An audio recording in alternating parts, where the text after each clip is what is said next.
2011 set new records in the United States for the billion-dollar disaster. There were 12 of them, more than any other year. So what does that mean for your dinner table? Two people inside this room tonight have an answer for us. You know, you're going to taste them and you're going to get a lot of information. And with a twist, the cook has taken all of the ingredients that may have been affected by the severe weather in 2011, substituting them with different stuff.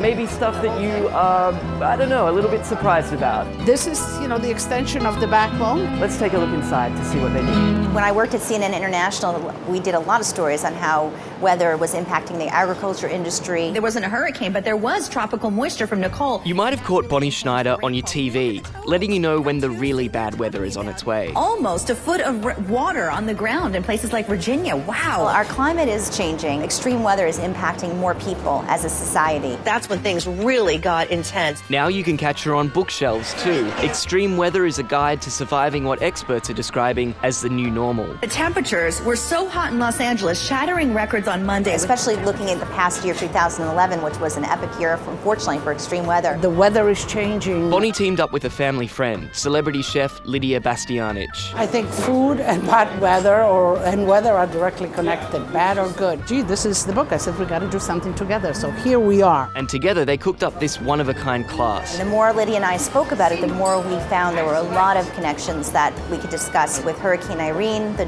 drought in Texas, and the extreme heat that impacted the Corn Belt this past year. Hurricane Irene flattened feed crops, flooded farms, and racked up over $10 million worth of damage in Vermont alone. They also had trouble just reaching the farms because there were road closures due to this storm. So that impacted a lot of the dairy products, and that's why Lydia had a course based on that. So the way is to preserve the milk in other ways, and that is to cure it, to make cheese out of it. I remember my grandmother, she cooked it again. She took the whey, added a little bit of milk, and she made ricotta. Recooked.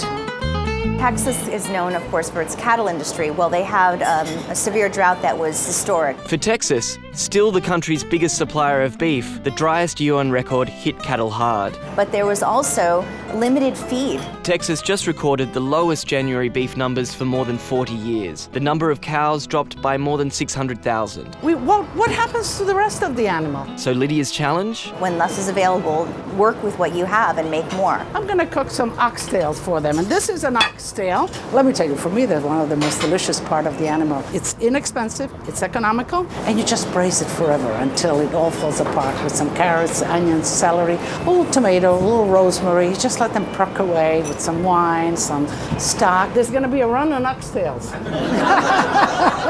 Delizioso.